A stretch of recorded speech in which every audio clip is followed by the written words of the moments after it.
Iowa, no one injured. Turning our attention overseas now, there is growing concern that the group formerly known as ISIS, the Islamic terror group that has caused chaos in Iraq, could eventually threaten the United States. Some say that this group is growing more and more brazen as they continue to seize territory across Iraq.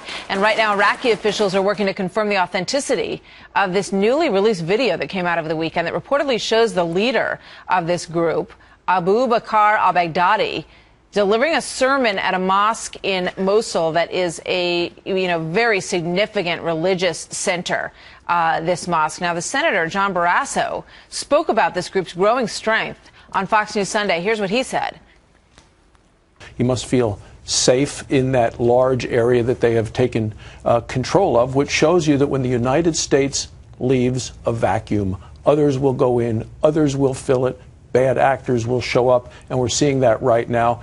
And my greatest concern is for what he intends to do, and I think they have the capability and the intent to attack the United States. All right, let's talk about what's going on here with Lieutenant Colonel Ralph Peters, Fox News strategic analyst. Ralph, good morning. Good to see you today. Good morning, Martha. So you think that it's very significant that this group that we've been calling ISIS, which a lot of people have, just sort of been getting to know and has been active for quite some time, is now just calling themselves IS. What's the significance of that? Well, ISIS meant Islamic State of Iraq and Syria. Now that they've dropped it to just IS, the Islamic State, it tells you that they're looking far beyond Iraq and Syria. This declaration of the caliphate, with Abu Bakr al-Baghdadi changing his name. He now said, that was a nom de guerre anyway, but he's now Caliph Ibrahim.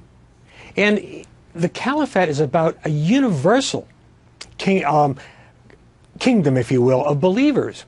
And so their ambitions are enormous and vast. And while they are not going to realize a global caliphate, it would be terrible for the Obama administration and members of our intelligentsia to keep underestimating them. Because the greatest strength that the Islamic State, these terrorists, these fanatical terrorists, brutal terrorists have had, is their faith. And the Obamacrats, they don't understand faith. They're not religious themselves, so they don't, in a powerful sense, so they don't understand the incredible ignition of faith, the transformative power of revelation. The biggest advantage ISIS has is that its fighters are convinced, they're dedicated, they are willing and even anxious to die for their beliefs, whereas we saw the Iraqi army, they're not interested in fighting for al-Maliki. And so we can spend all the money we want, all the billions on equipping the Iraqis or the Syrian opposition and on training them, which we did with the Iraqi military.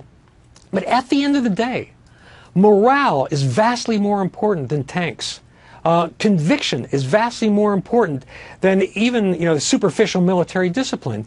And if we continue to underestimate ISIS, IS, the Islamic State, it will cost America dearly. And the unifying factor all of the terrorist groups, the al-Nusra Front, all of them have in the Middle East, is they all hate America and wish to attack us on our home soil. I think a lot of people would listen to that, Ralph, and say, we couldn't sort of institute the kind of morale and unity that you're talking about among the fighting forces in Iraq.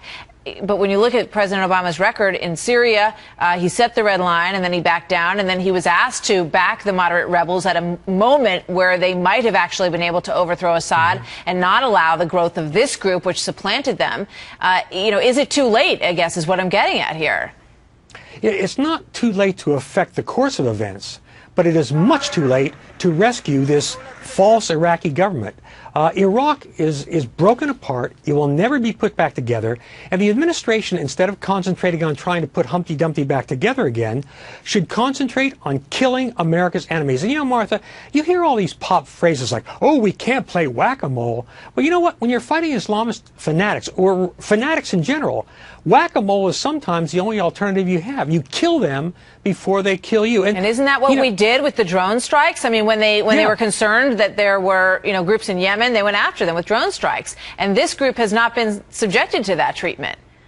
Well, the Obama administration really does have a crisis of courage, a crisis of vision.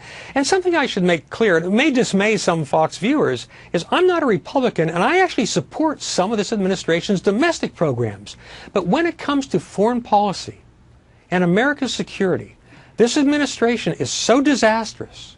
Obama has been such a comprehensive failure that it not only endangers us now, we will be paying a price in risk and danger for decades to come, because the Middle East, when he inherited from Bush, for all Bush's many undeniable mistakes, when Obama inherited the Middle East, Iraq had some hope and the Middle East was relatively peaceful.